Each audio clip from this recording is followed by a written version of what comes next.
We've covered so much here, so much great advice. If there was one takeaway that you wanted the audience of C-suite executives at B2B, ABM focused companies to take away from our conversation, like the one most important thing that you want them to remember, what would that be? I would say the analogy I use quite a lot is I can't sell the same shirt to 20 men. If I had an extra large white shirt and I tried to sell that to 20 different men, it might fit three of them. It's not going to fit the rest of them. I think the way that we build our sales decks, the way we position it, the way we do demos, we learn it by rote and we deliver that by rote. So we'll tell you, this is Benefix. This is how our product works. These are the product features. These are the awards we won. These are the customers we work with. We pitch it the same way to everyone.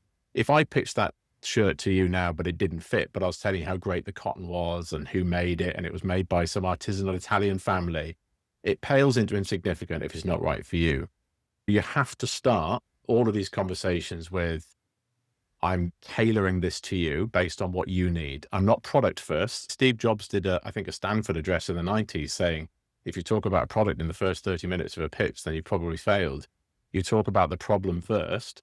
I really think that's the reason why this trust has become so important. The reason why thought leadership has become so successful to deals is because you start with that other person. You start with the person you're selling to. It's about them. It's their problems. It's not about you and what you've got to sell.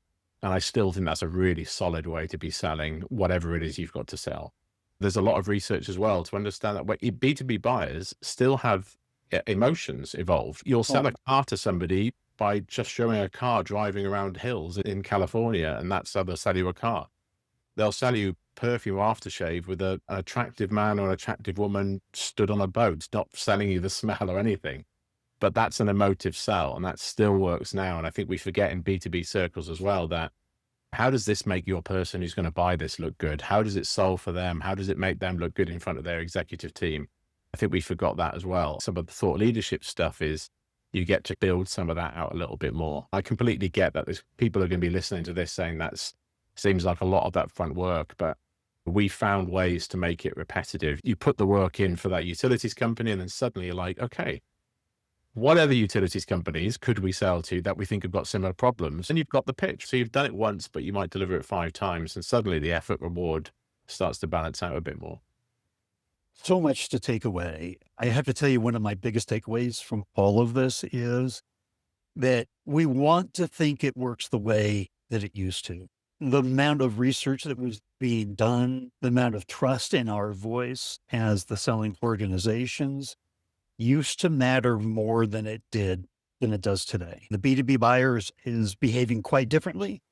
The self-service buying journey is real. There's reasons behind it. And if we don't adapt, then we're going to get left behind. Doing the harder work, doing that work and making sure that we're compensated and our philosophy and our alignment internally is all in sync in order to be truthfully what a Gartner or Forrester would say is that trusted advisor, right? Like you're doing the work and you're targeting executives to build trust way in advance of the actual deal, even going into a buying motion.